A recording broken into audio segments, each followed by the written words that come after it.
Okay, here we go. We're gonna walk through the undersea tunnel here in Tongyeong. It is the oldest sea tunnel in Asia. We're talking all of Asia, including China. It was built in 1932 during the Japanese occupation of Korea.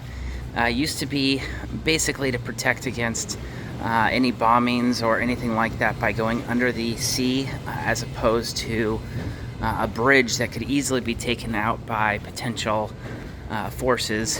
They were aware of what they were doing and the war that was coming, being World War II, of course. As we roll through here, some interesting information about this tunnel in 1932. They actually blocked off the sea or ocean on both ends as opposed to tunneling through, because it's only 30 feet or 30 feet down, 10 meters at its bottom. It was easier to block off the ocean on both ends by artificial dams, build the actual tunnel, and then let the water go back over the top. You can see we're about to enter the tunnel now. Pretty cool. It was built by Koreans during that time frame by obviously the Japanese rulers. I don't think they may have been called the Japanese Empire at the time. Obviously, they were doing a lot of bad things back in that time, and Korea took a pretty bad run as well. They got hit from, I think, 1910 through 1945 through their liberation. I say liberation versus independence or anything like that.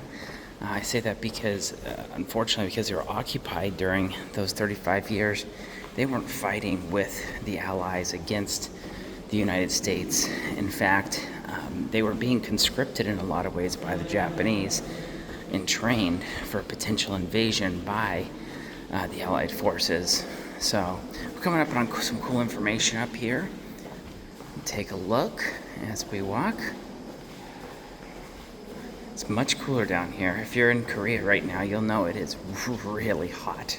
They're having record highs, 42.5 degrees Celsius in Yongsan, which is just north of Busan. And yeah, I'm shooting this with my phone today as opposed to my Osmo, I think is what it's called. Didn't have that available to bring with me. I was just out walking and came across the tunnel. So here you go, here's some cool history.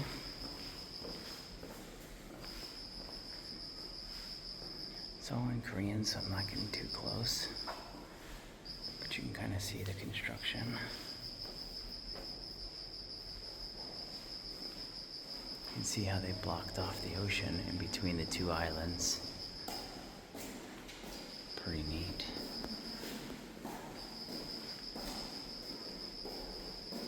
Kind of showing the 1, 2, 3, 4, 5, etc. If you read Korean, I'm sure these are just talking about the construction methods or what they're actually doing at these steps. When I was living in Gwangju, and in another video if you guys want to watch, I highlight a tunnel there in Gwangju that was built under a mountain by the Japanese. Well, not the Japanese, once again the Koreans forced labor into it. And much smaller, of course, but it was dug by hand because it was in pure granite. They never finished it. It was 4 separate entrances, and now you can see it just goes right underneath.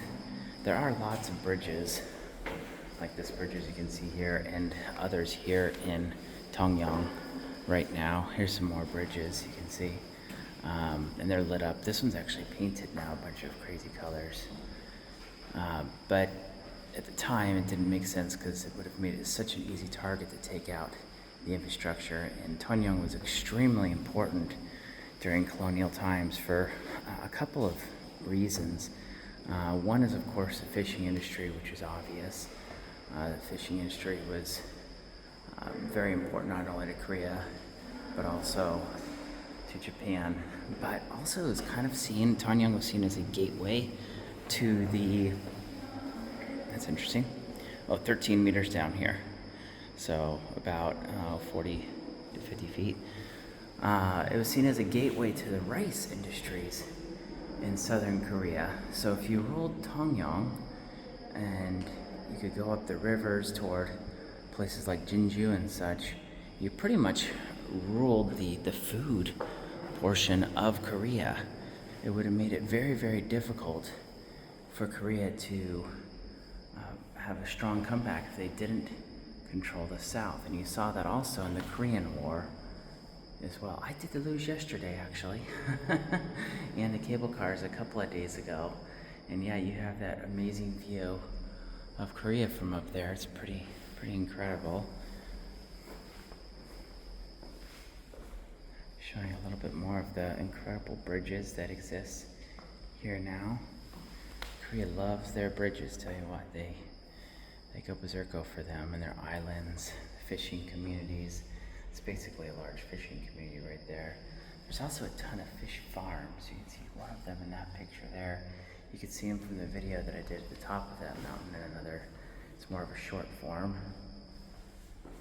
And I'm gonna probably, after I finish these, finish the video so you guys can kind of not see the second half of the video of me walking out of here. This is just more cultural discussions here.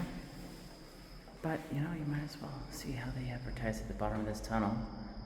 If there's an echo from this video, I am sorry, but it's echoey in here. At least we don't have to listen to the cicadas, which are they're in full force right now. They're everywhere and they are noisy. There you go. Okay, one more little look past to the tunnel going that direction. Slow roll over to the other direction. This is Dustin with Walk and Talk in Korea. Hopefully you enjoyed this video.